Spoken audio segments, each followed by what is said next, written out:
அல்ஹம்துலில்லாஹி ரப்பில் ஆலமீன். அஸ்ஸலாத்து வஸ்ஸலாமு அலா அஷ்ரஃபில் அன்பியா வல் முர்சலீன் வ அலா ஆலிஹி வ ஸஹ்பிஹி அஜ்மஈன். அம்மா பஅத். தொடராக நாங்கள் இஸ்லாத்தில் தடை செய்யப்பட்டவைகள் என்ற தொடர் பாடத்தில் இன்றைய தினம் அதன் 12வது பாடம் அந்நஹிவானில் மன்னே பில் அத்தியத்தி வ நஹ்விஹா. ஒருவருக்கு ஒரு பொருளை கொடுத்துவிட்டு அந்த பொருளை பின்னால் சொல்லி காண்பிப்பது இஸ்லாத்தில் தடை செய்யப்பட்டது என்ற பகுதியை நாம் பார்ப்போம். இது பொதுவாக மனிதர்கள் மத்தியில் சாதாரணமாக இருக்கக்கூடிய ஒரு பழக்கம். நிறைய கொடுக்கல் வாங்கல், தர்மங்கள், சதகாக்கள், ஹதியாக்கள், ஜகாத்துகள் கொடுப்பார்கள். பின்னால் ஏதாவது ஒரு சந்தர்ப்பத்தில் அதை சொல்லி காண்பிப்பது இது இஸ்லாத்தில் தடை செய்யப்பட்ட ஒன்று என்பதை அல் குர்ஆனும் நபிகள் நாயகம் ஸல்லல்லாஹு அலைஹி வஸல்லம் அவருடைய சுன்னாவும் இங்கே தெளிவுபடுத்துகிறது.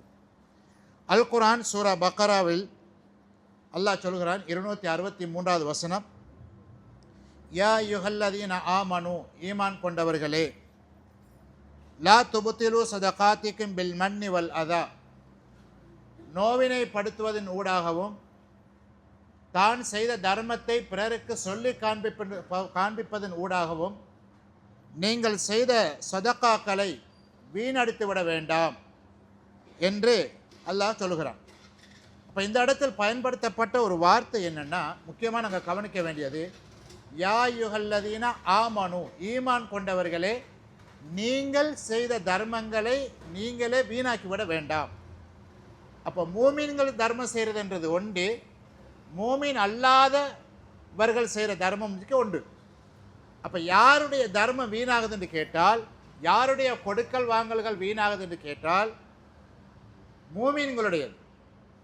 அப்போ தொழுபவர்களாக இருப்பார்கள், நோன்பு நோட்பவர்களாக இருப்பார்கள், நிறைய தான தர்மங்கள் செய்வார்கள், நிறைய நல்ல அமல்கள் செய்வார்கள். ஆனால் அந்த சொல்லி காண்பித்தல் என்ற அந்த பண்பின் ஊடாக அவருடைய அந்த தர்மங்கள் வீணாய் போய்விடும் என்பதை இந்த வசனம் நமக்கு சொல்லி காண்பிக்கிறது.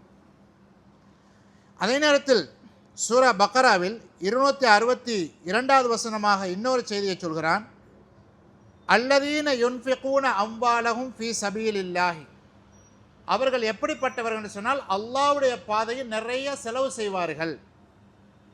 சும்ம லா யுத்பிஊன மா அன்ஃபகு மன்னவ் வலா அதா, பின்பு தாங்கள் செய்த நல்ல காரியங்களை, இந்த தர்மங்களை எந்த காரணம் கொண்டும் சொல்லி காண்பிப்பதன் மூலமாக வீணாக்கி விட மாட்டார்கள். அப்படின்னா என்ன அர்த்தம்? எந்த காரணம் கொண்டும் சொல்லி காண்பிக்க மாட்டாங்க. இதனால தான் நாங்கள் பார்த்துருப்போம், சதக்காவுடைய பாடத்தில் வலது கை கொடுக்குற தர்மம் இடது கைக்கு தெரியக்கூடாது. அப்படின்னு என்ன அர்த்தம்? செய்கிற தர்மத்தை எந்த சந்தர்ப்பத்திலையும் சொல்லி காண்பிக்கக்கூடாது. நல்லா இருக்கிற நேரத்தில் தர்மம் செய்வோம். ஒருவரோட நல்ல நட்பு, பாதிக்கப்பட்டிருக்கிறார், கஷ்டத்தில் இருக்கிறார், கொடுப்போம். பின்னால் இவங்க 2 பேருக்கு மத்தியில் ஏதாவது ஒரு முரண்பாடு வந்துட்டுன்னு வச்சுக்கொள்ளுங்க, அப்போ தான் அவுட் பண்ணுறது. அப்போ என்ன செய்கிறது? அவுட் பண்ணுறது. பெருசாக அன்றைக்கு பேசுகிறாங்க எங்கள்கிட்ட இல்லையா, அதை சில வார்த்தைகள் பயன்படுத்துவார்கள். அந்த வார்த்தையை இங்கே எங்களுக்கு பயன்படுத்த முடியாது. அப்படியான சில வார்த்தைகளை பயன்படுத்துறது. அந்த வார்த்தைகள் என்ன செய்யும் என்றால் வல் அதா, அந்த எடுத்தவருடைய மனசை புண்படுத்தும். அப்போ அப்படி என்ன செய்யக்கூடாது. அப்போ பாருங்கள், எவ்வளோ ஒரு அற்புதமான ஒரு வார்த்தை பிரயோகத்தை அல்லாஹ் எங்கே பயன்படுத்துகிறான். சொல்லி காண்பிக்கதும் கூடாது, அந்த சொல்லி காண்பிப்பதன் மூடாக அடுத்தவருடைய மனசை புண்படுத்தவும் கூடாது. அப்போ புண்படுத்தல் என்று வரும் பொழுது அது உளவியல் ரீதியான புண்படுத்தலை அல்லாமல் உடலியல் ரீதியான புண்படுத்தலை பற்றி இங்கே பேசலை. அப்போ இந்த உடலியல் ரீதியான புண்படுத்தலை பொறுத்த மட்டும் அதை குணப்படுத்தலாம், சுகப்படுத்தலாம். ஆனால் இந்த உளவியல் ரீதியான தாக்கம் இருக்கிறது, அது மிகப்பெரிய ஒரு பாதிப்பை ஏற்படுத்தும். என்றைக்குமே அதை மறக்க முடியாது. அதனால் முக்கியமான என்ன செய்யணும், செய்த தர்மங்களை, செய்த சதகாக்களை, அது பொருளாக இருக்கலாம் அல்லது வேறு ஏதாவது ஒன்று இருக்கலாம். சில நேரங்களில் ஒருவருக்கு நல்ல ஒரு ஐடியா கொடுத்திருப்பார், நல்ல ஒரு பிஸ்னஸுக்கு நல்ல ஒரு ஐடியா கொடுத்திருப்பார். இவர் ஒரு ரூட்டில் பிஸ்னஸை கொண்டு போயிருப்பார். ஆனால் இவர் நல்ல பிஸ்னஸ் மைண்ட் உள்ள ஒருவர். இவர் சொல்கிறாரு, இல்லை ஆஜி நீங்கள் அப்படி போவேணாம், போனால் உங்களுக்கு இப்படிலாம் சிக்கல்கள் வரும், இந்த மாதிரி நீங்கள் செய்யுங்க, உங்களுக்கு கொஞ்சம் நல்லதாக இருக்கும், லாபம் கிடைக்கும், பிஸ்னஸுக்கும் சேஃப்டியாக இருக்கும், உங்களோட உடம்புக்கும் பாரம் இல்லை இல்லையா. சும்மா நீங்கள் வருத்தத்தில் விழ மாட்டீங்க, இப்படிலாம் வார்த்தை சொல்கிறதானே, வருத்தத்தில் போய்ட்டு விழ மாட்டீங்க என்ற ஒரு வார்த்தையை சொல்கிறது.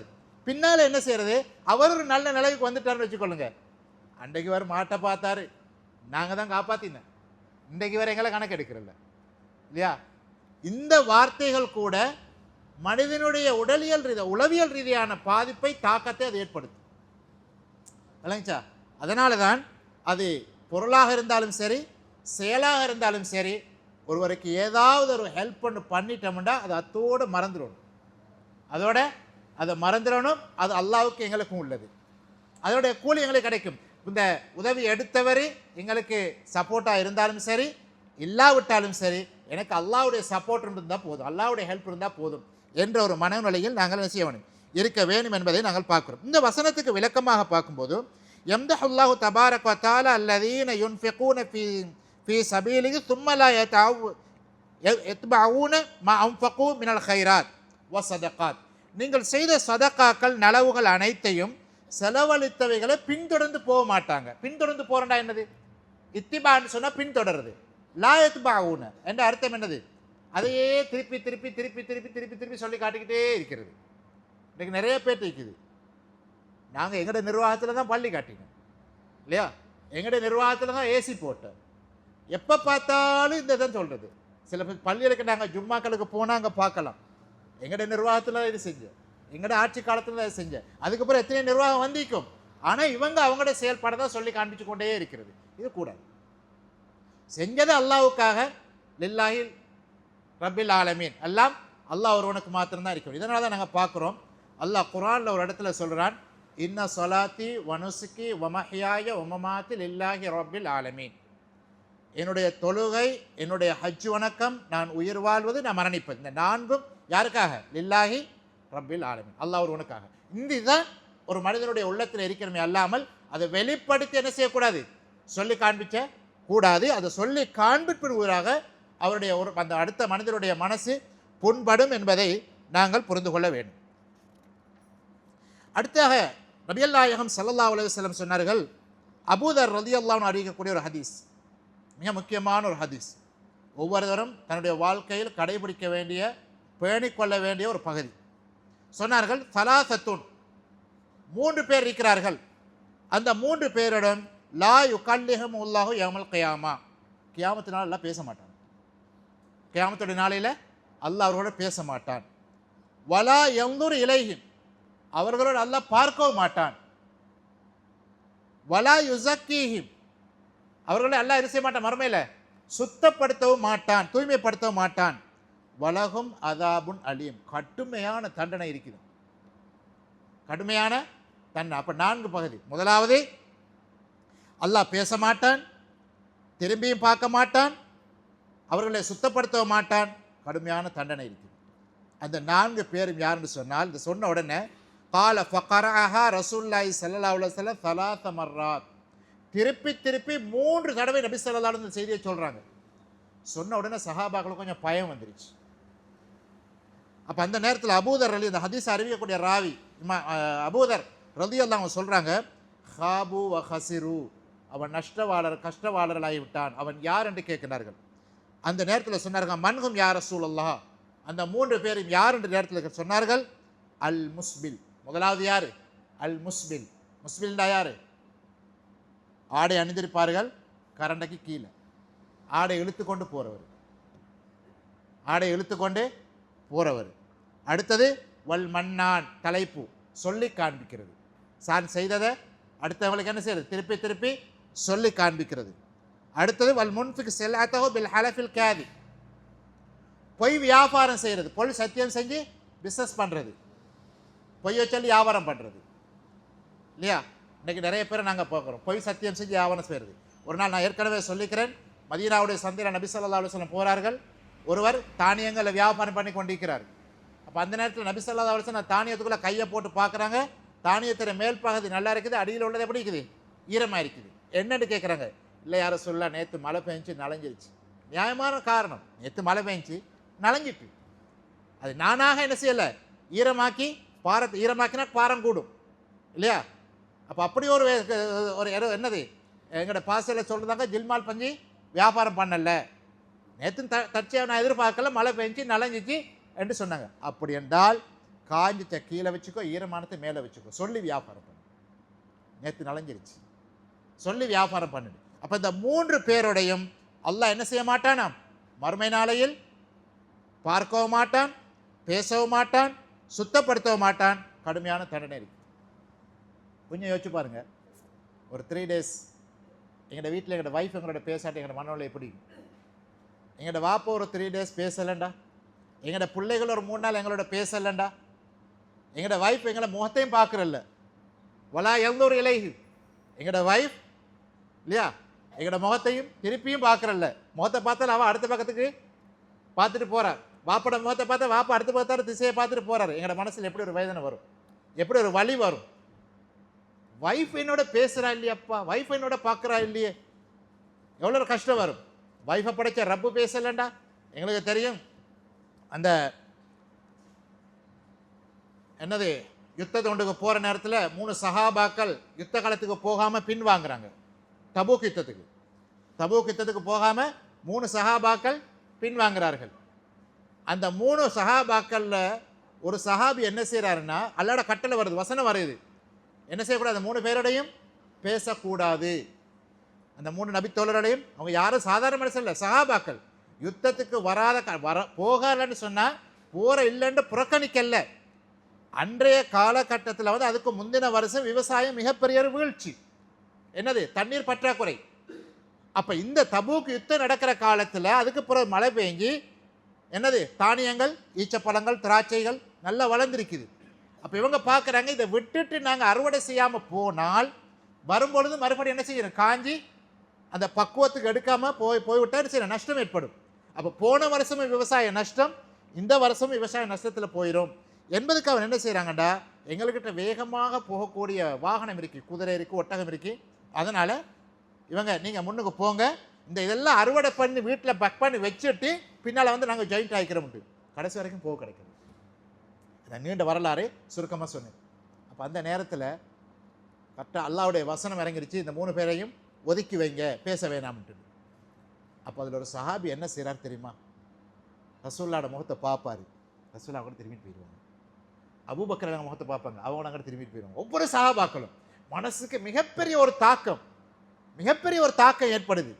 அப்போ இந்த சஹாபி என்ன செய்வாருன்னா, ரசூல்லா தொழுவாங்க, முதல் சஃப்பில் வந்து சஃபோட வலது பக்கம் மூளை இருக்கு இல்லையா, அங்கே உட்காருவார். ரசூல்லா சலாம் கொடுக்கும்போது முதலாக யாரை பார்க்குறது, அந்த மூளை தானே பார்க்கணும், வலது பக்கத்தானே பார்க்கணும். அப்போ ரசூல்லா என்ன முகத்தை பார்ப்பாங்களா இருக்கணும், இவர் கடக்கனால பார்க்குற ஹதீஸ் செய்தி அப்படியே வருது, வரலாறு அப்படியே வருது. அப்போ ரசூல்லாவுடைய பேச இல்லைன்றதுனால மனசு உடஞ்சி போயிடுதாங்க. அதுக்கு பின்னால் வசனம் வந்து அவர்களுக்கு மன்னிப்பு கொடுக்கப்பட்டு அவர்கள் தௌபா செஞ்சு மீண்டாங்க. இந்த நபியல் நாயத்தை படைத்த அல்லாஹ் நாளைக்கு எங்களோட பேசலென்றால், அல்லாஹ் எங்களை பார்க்கலென்றால், அல்லாஹ் எங்களை தூய்மைப்படுத்தலென்றால் எங்களுக்கு என்ன நடக்கும்? கடைசிய 4வது என்னது, உலகம் மதாபுன் அலீம், இது டிரெக்டாக கிடைச்சிடும். அல்லாஹ் பாதுகாக்கணும். எனவே எங்கள்கிட்ட என்ன செய்யக்கூடாது, 3 பண்புகள். ஒன்று, முதலாவது என்னது, கரண்டை கீழே ஆடை அணிகிறது. அது ட்ரௌசராக இருக்கலாம், ஷர்ட்டாக இருக்கலாம், சரியா, ட்ரௌசராக இருக்கலாம். இதில் இன்னொரு விஷயம் இருக்குது, அதையும் சொல்லிடணும். இந்த நிறைய பேரை பார்க்குற இந்த ட்ரௌசர் உடுக்கிற ஆக்கள் கரண்டைக்கு கீழே ட்ரௌசர் இருக்கும், தொழுகிற டைமுக்கு ட்ரௌசரை மேலே மடிச்சு விடுற, என்னென்ன தொலை போகிறாங்களா. நான் அந்த டைம் மட்டும் தான் எல்லாம் பார்க்குறா, தொழுகை எல்லா நேரத்தில் எல்லாம் பார்க்க மாட்டானா? அப்போ இது ஏமாத்து கேஸ், சீட்டிங் கேஸ், இது சரி வராது. அடுத்தது, அப்போ இந்த ஹதீஸில் நாங்கள் பார்க்குறேன் என்னென்னு சொன்னால், முதலாவது கடலைக்கில் ஆடை அணிகிறவர், அடுத்தது செய்த உதவிகளை சொல்லி காண்பிக்கிறவர், பொய் சொல்லி வியாபாரம் பண்ணுறது, என்ன வியாபாரமாக இருந்தாலும் தான் சரிதான், அது கல் வியாபாரமாக இருக்கட்டும், தானிய வியாபாரமாக இருக்கட்டும், ஆடை வியாபாரமாக இருக்கட்டும், நகை வியாபாரமாக இருக்கட்டும், எந்த பிஸ்னஸாக இருந்தாலும் பொய் சொல்லி வியாபாரம் பண்ணக்கூடாது. அது மிகப்பெரிய ஒரு தாக்கத்தை விளைவையும் ஏற்படுத்தும்ங்கிறதை நாம் என்ன செய்கிறோம், இதிலிருந்து புரிஞ்சு கொள்ள வேண்டும். அடுத்து இன்னொன்று இருக்குது என்னென்றால், அந்நஹிவானில் இஃப்திஹார் வல் பகை, என்னது, பெருமை அடிக்கிறது, அநீதி இழைக்கிறது. இந்த பெருமை அடிக்கிறது இன்றைக்கு நிறைய பேர்ட்ட இருக்குது. பணத்தை வச்சு பெருமை அடிக்கிறது, ஒரு ஆடையை வச்சு பெருமை அடிக்கிறது இல்லையா? இவரை கொஞ்சம் தோல் கொஞ்சம் வெள்ளை, கொஞ்சம் வாக்கு வாட்ட சாட்டமாக இருக்கா, அதை கொஞ்சம் வெள்ளையை வச்சு பெருமை அடிக்கிறது.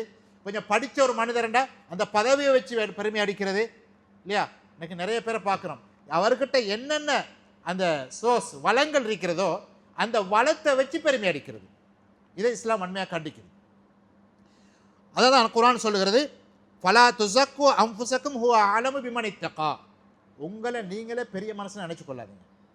ஏன்னா இறையச்சமுடையவர் யார் என்பது அல்லாஹ் ஒருவனுக்கு தான் தெரியும். அப்போ நாங்கள் என்ன பார்க்கணும்? நான் ஏற்கனவே ஒரு முறை சொல்லிக்கிறேன், அபூ ஹுரைரா ரலியல்லாஹு செய்தி உண்டு.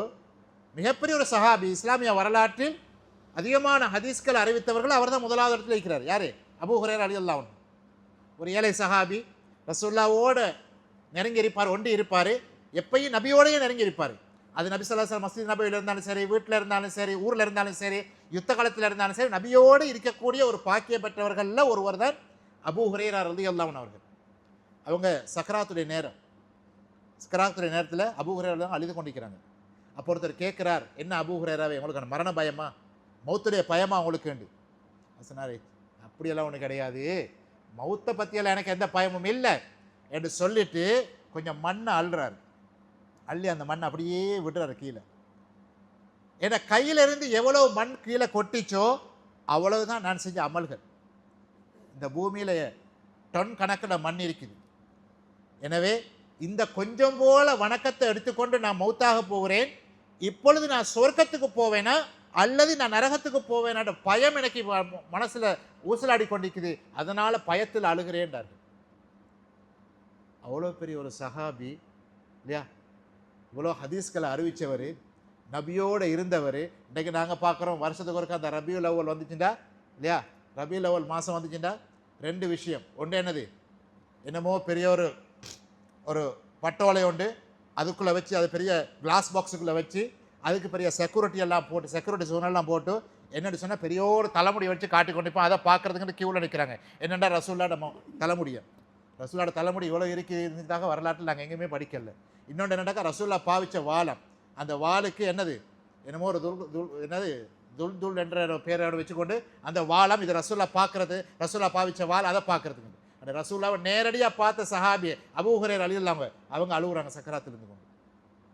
அப்போ நான் எங்கள்கிட்ட இருக்க நின்றது, ஒரு நாள் எங்களை பெருசுப்படுத்தி காட்டுறக்கூடாது. இது அல்லாஹ் குர்ஆனில் இன்ன இடத்துல சொல்கிறான், நீங்கள் ஒருவரை நல்லவரன் நினைப்பீங்கள், அல்லாஹ்விடத்தில் அவர் கெட்டவராக இருப்பார். நீங்கள் ஒருவரை கெட்டவன் நினைப்பீங்கள், அஸா யகுன கைரன், உங்களை விட அவர் சிறந்தவனாக இருப்பார். எங்களுக்கு யாரையும் அளவுகோல் படுத்த முடியாது.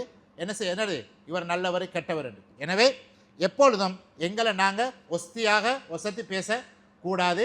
நான் அல்லாஹ்வுடைய அடியான், இந்த ஒரு எண்ணம் இருந்தால் போதும். நான் அல்லாஹ்வுடைய அடியான், நானும் மௌத்தானால் பூமி கடையில் தான் போய் சேரப்போகிற எண்ணம் இருந்தால் போதும்.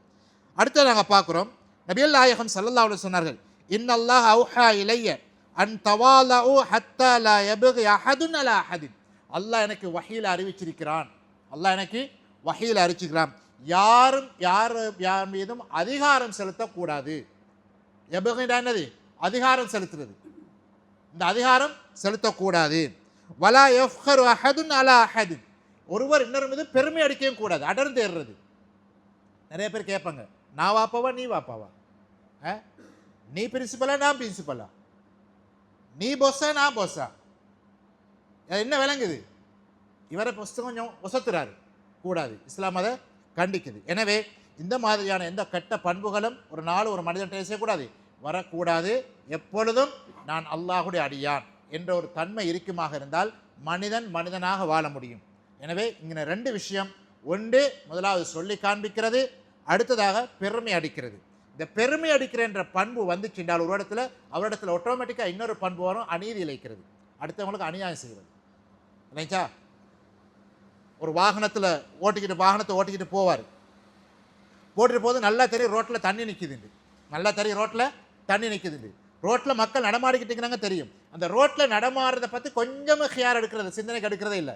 போன போக்கில் அடிச்சுட்டு போகிற பக்கத்தில் இருக்கிற ரோட்டிலலாம் தண்ணி, இந்த தண்ணி அடிச்சுட்டு போனோன்னே எப்பயாவது மாஷா அல்லாஹ் நல்ல மனுஷன், அல்லாஹ் ஒரு ரஹ்மத் இப்படியா சொல்லுவான், நாசமாக போட்டோம்னு சொல்லிட்டு போயிடும். இந்த பதுவாக்கு நாங்கள் ஆளாகணுமா? சிலர் அந்த பதுவா ஏற்றுக்கொள்ளப்பட்டுச்சுண்டா இல்லையா? சில நேரம் அந்த பதுவா ஏற்றுக்கொள்ள பட்டுச்சுண்டா. எனவே இந்த மாதிரி இருக்கக்கூடாது. எங்களோட வீட்டிலேருந்து போகிற கழிவு நீர் அதை அடுத்த வீட்டு தோட்டத்துக்கு திருப்பி போடுறது. எங்களோட வீட்டு கூரையில் இருக்கக்கூடிய தண்ணி அந்த பீலியால் போயிட்டு அடுத்த தோட்டத்துக்கு கூரையில் போயிட்டு விழுந்து கொண்டிருக்கும். அவங்க பாதிப்புக்குள்ள உள்வாங்கப்படுவார்கள். இதெல்லாம் செய்யக்கூடாது. அதுக்கு நாங்கள் எங்களோட வீட்டுக்குள்ளே உள்ளது, அதுக்கு எங்களோட வீட்டுக்குள்ளேயே அதுக்கான ஒழுங்கு அமைச்சுக்கொள்ளணும். அடுத்தவருடைய மாரி அடந்தேறி அடுத்த மாரி என்னுடைய அதிகாரத்தை பயன்படுத்தி இல்லையா அதிகார துஷ்பிரயோகம் ஒரு நாளும் செய்யக்கூடாது. வல்லவன் இறைவன் அப்படியான நிலையிலிருந்து என்னையும் உங்களையும் என்னை பெற்றெடுத்த நமது அருமை தாய் தந்தர்களையும் பாதுகாத்து அருள் புரிவானாக. வாஹிரு தஅவானா அல்ஹம்துலில்லாஹி ரப்பில் ஆலமீன். அஸ்ஸலாமு அலைக்கும் வரஹ்மத்துல்லாஹி